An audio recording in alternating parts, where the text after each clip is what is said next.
कल हम फ्लैमिंगो जो बुक है 12th क्लास की इंग्लिश, उसका लॉस्ट स्प्रिंग नामक जो चैप्टर है उसको प्रारंभ कर चुके थे। उसमें आगे इस तरीके से है, there is no school in my neighbourhood. जब लेखिका एनी जंग ने उस लड़के से कहा कि आप स्कूल क्यों नहीं जाते, तब वो लड़का जवाब देता है कि मेरे पड़ोस में कोई स्कूल नहीं है। When they build one I will go, जब वे स्कूल बनवा देंगी तो मैं चला जाऊंगा।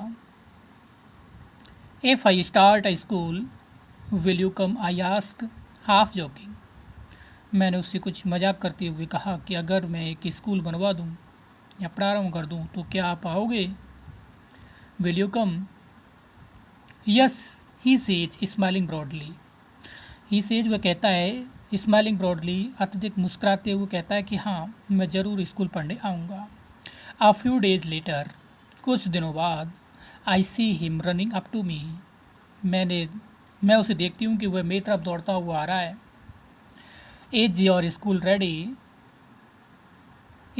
स्कूल रेडी, क्या आपका स्कूल बनकर तैयार हो गया? It takes longer to build a school, I say मैं कहती हूँ कि एक स्कूल बनाने में काफ़ी लंबा समय लगता है। Embarrassed at having made a promise, यानी कि इस तरीके से जो मैंने वायदा किया वो कुछ असमंजस में वायदा किया था। दैट वाज नॉट मीन्ट, इसका मतलब ये नहीं कि वह तुरंत बाद स्कूल बन जाए।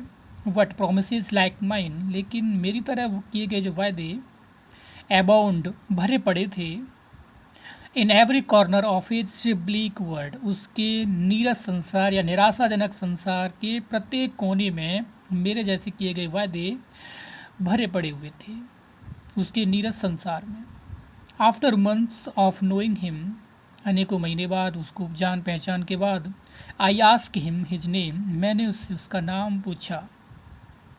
मैं उसका नाम पूछती हूँ तो नाम साहिब आलम ही अनाउंसेज, वह उद्घोषित करता है या बताता है कि उसका नाम साहिब आलम है।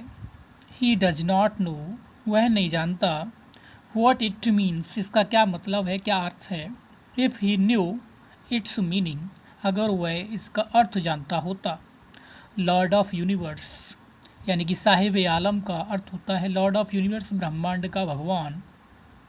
He would have a hard time believing it, वह मुश्किल से इस पर विश्वास कर पाता। Unaware of what his name represent, वह इस बात से बिल्कुल अनभिज्ञ था कि उसका नाम किस बात का प्रतिनिधित्व करता है, किस चीज़ का प्रतिनिधित्व करता है। ही रोम्स एंड स्ट्रीट्स, वह तो गलियों में विचरण करता है या घूमता रहता है। रोम्स मतलब विचरण करना।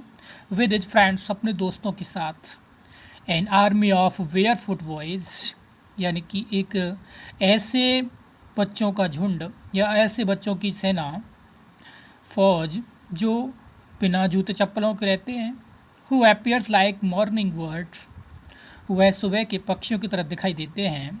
एंड डिसअपियर एट नून, और दोपहर में गायब हो जाते हैं।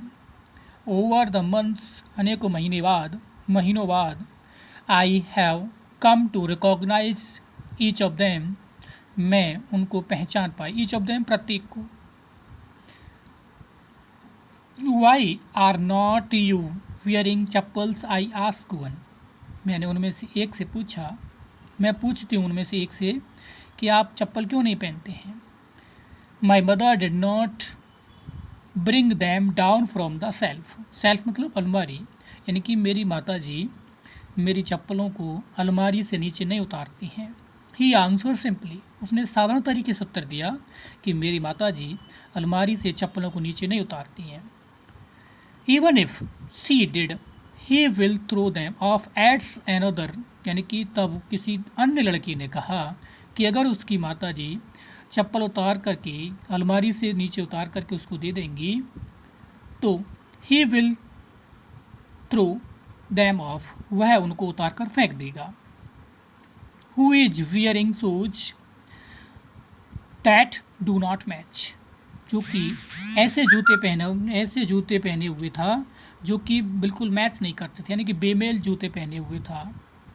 उस लड़की ने कहा, when I comment on it, जब मैंने उस पर यह टिप्पणी की, ही सफल्स हिज फीट, वह अपने पैरों को घसीटने लगता है, सफल मतलब घसीटना, एंड सेज नथिंग, और वो कुछ भी नहीं कहता है, आई वॉन्ट शूज, मैं जूते चाहता हूँ, सेज अ थर्ड बॉय, तीसरे लड़के ने कहा, मैं जूते चाहता हूँ, अर्थात मेरे पास जूते नहीं है, मैं जूते पहनना चाहता हूँ। Who has never owned a pair all is life, जो कि कभी भी अपने पूरे जीवन में उसने एक जोड़ी जूतों का मालिक नहीं हुआ। ट्रैवलिंग अक्रॉस द कंट्री, वो है पूरे देश में यात्रा करता है, इधर उधर जाता है। I have seen children walking barefoot, मैंने बच्चों को बिना जूते चप्पलों के घूमते हुए देखा है।